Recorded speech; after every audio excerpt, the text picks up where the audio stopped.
પોરબંદરના ઓવરબ્રિજ પર ગત રાત્રે હિટ એન્ડ રનની ઘટના બની હતી, જેમાં બાઇક અને કાર વચ્ચે અકસ્માત સર્જાયો હતો।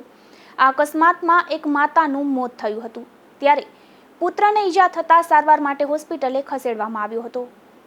પોરબંદરના નસન ટેકરી વિસ્તારમાં શનિવારે રાત્રે એક ગંભીર અકસ્માત સર્જાયો હતો, જેમાં રોકડિયા હનુમાન મંદિર નજીકની સોસાયટીમાં રહેતા હર્ષ ગોપાલભાઈ મસાણી અને તેમની માતા આશાબેન મોટરસાયકલ પર જઈ રહ્યા હતા, ત્યારે નસન ટેકરી ઓવરબ્રિજ પર એક બેકાબુ બનેલી કારે તેમની બાઇકને ટક્કર મારી હતી। આ અકસ્માતમાં માતા પુત્ર બંને રોડ પર પટકાયા હતા। પરિવારજનોના જણાવ્યા મુજબ કાર ચાલકે બાઇકને 2 વખત ટક્કર મારી હતી, ત્યારે ગંભીર ઈજાઓ સાથે માતા પુત્ર બંનેને તાત્કાલિક સરકારી હોસ્પિટલમાં ખસેડવામાં આવ્યા હતા, જ્યાં સારવાર દરમિયાન આશાબેનનું મૃત્યુ થયું હતું। પોલીસે જણાવ્યું હતું કે અકસ્માત સર્જનાર કાર ચાલકની ઓળખ થઈ ગઈ છે અને તેની સામે કાર્યવાહી શરૂ કરવામાં આવી છે।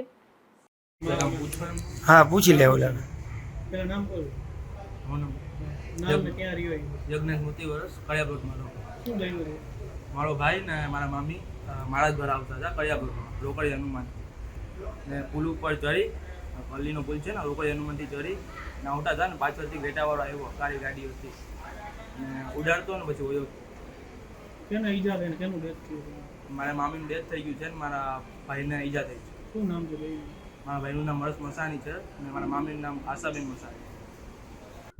ગઈકાલ તારીખ 24 ઓગસ્ટ 2025ના મોડી સાંજના સમયે ઉદ્યોગનગર પોલીસ સ્ટેશન વિસ્તારમાં રોકડિયા હનુમાનજી મંદિરથી નરસંગ ટેકરી સુધી જે આવનાર ઓવરબ્રિજ છે ત્યાં અકસ્માતનો બનાવ બનેલ છે, જેમાં જે ભોગ બનનાર છે હર્ષભાઈ ગોપાલભાઈ મસાણી તે તથા તેમના માતા આશાબેન તેઓ તેમના મોટરસાઇકલ GJ25 AF 2412માં રોકડિયા હનુમાનજી મંદિરથી નરસંગ ટેકરી તરફ આવી રહ્યા હતા।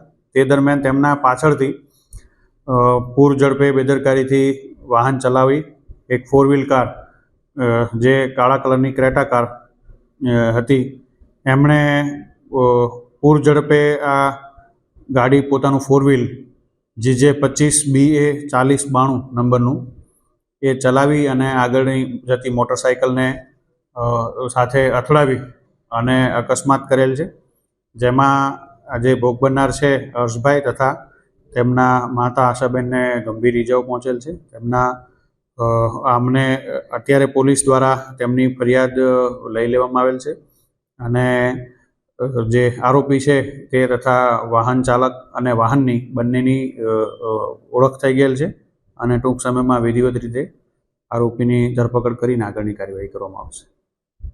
પોરબંદર શહેરમાં બેફામ વાહન ચાલકોના કારણે વારંવાર અકસ્માતની ઘટનાઓ બની રહી છે, ત્યારે આવા તત્વો સામે કડક કાર્યવાહીની માંગ ઉઠી છે।